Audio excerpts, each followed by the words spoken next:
और थाने में पहुंचने के बाद बबलू साहू की इतनी खातिरदारी होती है कि बबलू साहू का जो पीठ है वो लाल हो जाता है। आपको क्यों मारा गया ऐसे? क्यों मारा गया? आपकी गलती क्या थी? मेरी कोई गलती नहीं है। इनका तो निलंबन कर देना चाहिए, ये लोग मानसिक रोगी हैं, ऐसा बबलू साहू का कहना है। किसने मारा आपको? अविनाश कंवर जी जो हैं यहाँ के टीआई मारे हैं। हाँ, खुद उन्होंने मारा आपको? ठीक है। और कहाँ मारा आपको? और गुहार लगाते हैं कि अपराधी तो मेरा बड़ा भाई था, मुझे काहे पीट दिए। एक पुरानी कहावत है कि पुलिस से दूर रहिए। पुलिस की ना तो दोस्ती अच्छी है और ना ही दुश्मनी। अब पता नहीं है कहावत किसने कही होगी और वो कहावत आज तक चलती आ रही है और ये कहावत आपको भी आज के दौर पर अपने इर्द और गिर्द सुनने को मिलती होगी। नमस्कार, सत्यम पांडे नाम है हमारा और आप लोग केपी न्यूज़ देखना शुरू कर चुके हैं। अब आप लोग समझ गए होंगे कि मैंने पुलिस का जिक्र किया है तो ये जो खबर है, जो कहानी है, ये भी पुलिस से संबंधित ही है। पुलिस के पास काफ़ी वर्कलोड है, इससे आप लोग इनकार नहीं कर सकते।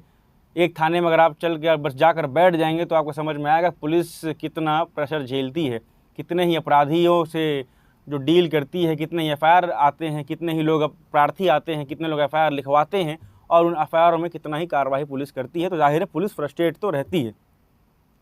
अब पुलिस के पास एक व्यक्ति पहुंचता है, एफआईआर लिखवाता है। पुलिस अपने टीम को उस अपराधी के घर पर भेजती है।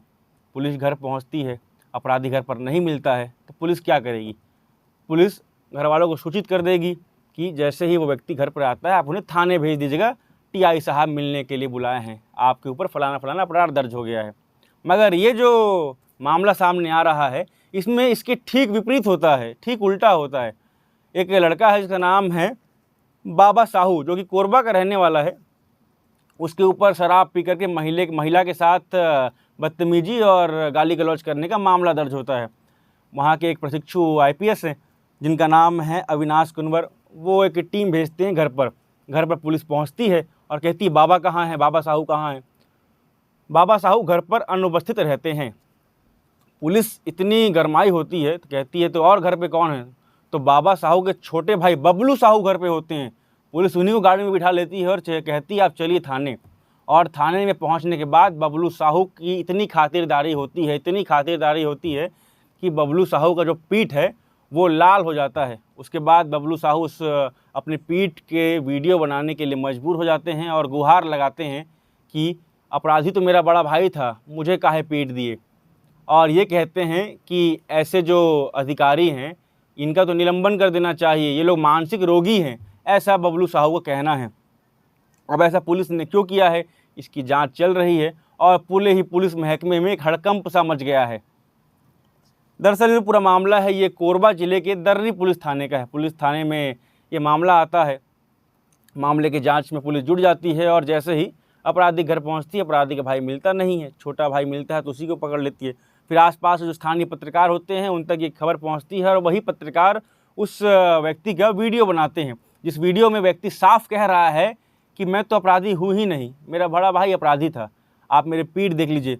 पत्रकार कहता है झुकिए और कहाँ चोट लगा दिखाइए, तो उसके अंदर इतना सामर्थ्य नहीं होता है, इतना बल नहीं होता कि वो झुक करके अपने चोट को भी दिखा पाए।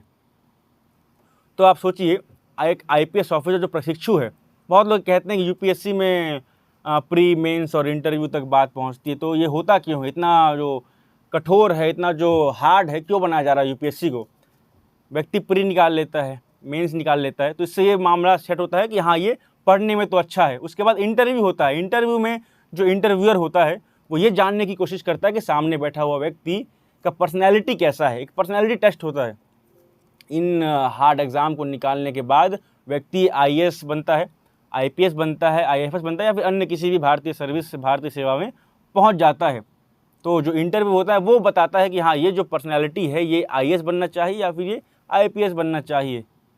मगर सोचिए, पुलिस ही अगर इतनी क्रूर हो जाएगी, पुलिस ही अगर इतनी फ्रस्ट्रेट हो जाएगी कि जो अपराधी है वो ना मिले तो उसके छोटे भाई को ही पीट दिया जाए, तो मामला कैसे सेट चलेगा? और ये जो पुरानी कहावत चलती आ रही है कि पुलिस से दूर रहिए, वो कहावत तो शाश्वत ही रहेगी और चलते ही रहेगी। हालांकि जैसे मैंने आपको पहले भी कहा कि पुलिस के ऊपर वर्कलोड काफ़ी होता है, तो जाहिर है पुलिस मानसिक रूप से फ्रस्ट्रेट तो होती ही है, मगर मानसिक रूप से फ्रस्ट्रेट होना ये नहीं है कि आप जो अपराधी है वो ना मिले तो उसके छोटे भाई को ही पीट दें।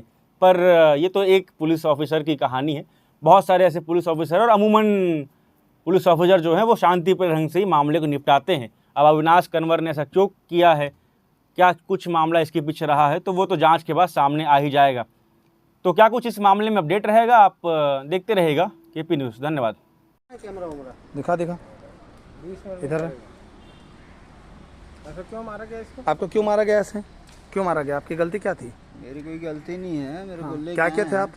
मेरे भाई को लेने आया था थाना। हाँ घर हाँ वो नहीं था तो मेरे को बोले तुम बैठो। हाँ। गाड़ी में बैठ गया। किसने मारा आपको? अविनाश कंवर जी जो हैं यहाँ के टीआई मारे हैं। हाँ, खुद उन्होंने मारा आपको?